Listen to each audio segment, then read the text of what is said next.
Hi, and welcome back to From the South. Russian President Vladimir Putin reiterated to the leaders of France and Germany his readiness to resume the dialogue with Ukraine.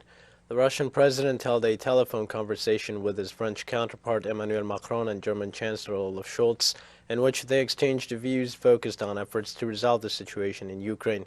During the telephone contact, Macron and Scholz urged the Russian president to have direct and serious negotiations with Ukraine and to seek a diplomatic solution to the conflict.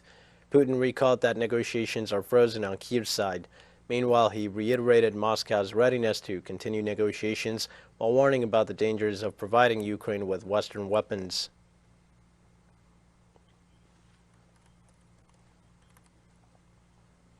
Russian ambassador to the United States, Anatoly Antonov, urged U.S. President Joe Biden to dismiss the idea of delivering long-range ballistic missiles to the Ukrainian government. The statements by Moscow's diplomatic representative in the U.S. Capitol came in response to information published in the media claiming the White House had decided to supply Kyiv with multiple rocket launchers. The Russian official emphasized that this information needs to be carefully verified. However, he recalled that Moscow has repeatedly warned Washington that actions like that significantly increase the risks of an escalation of the conflict and hinder the prospects for peace between Russia and Ukraine. In this regard, he called on the U.S. government to put an end to shipping weapons to that country.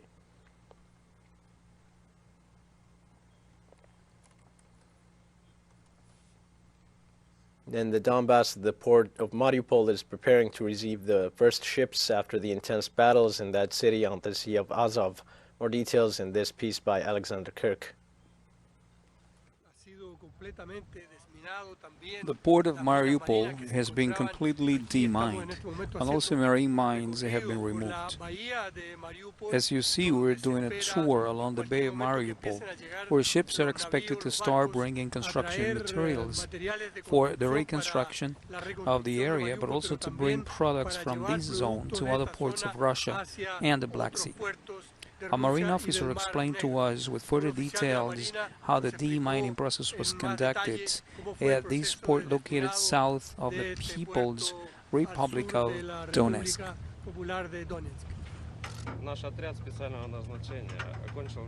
Our Special Forces unit have completed an event to clear the Mariupol port waters together with a group of combat divers.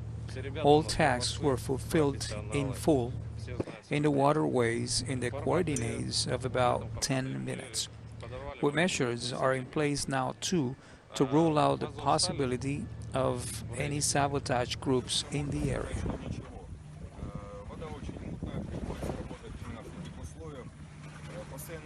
The weather is constantly changing. The sea is stormy, so you just have to work in general terms right away. The water is murky. The eyes can't see, but you have to work with your hands. In short, all tasks by touch.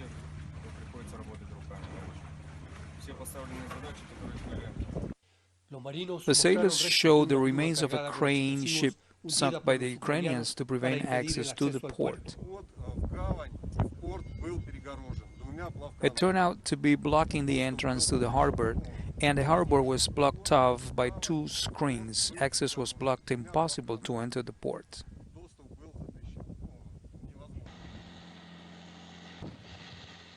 Anti-tank and anti-personnel mines were everywhere.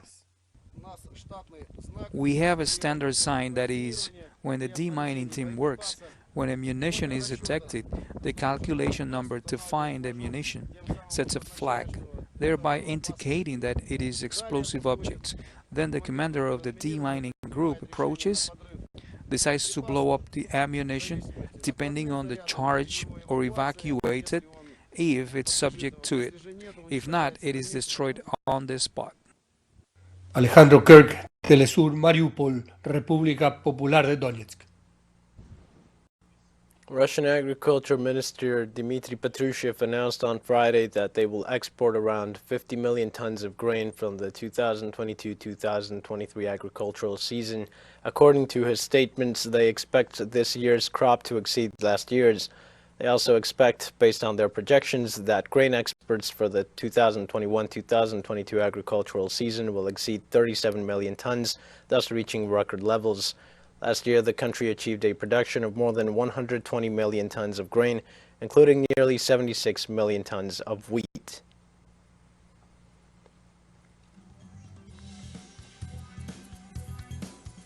We have more news coming up after a final short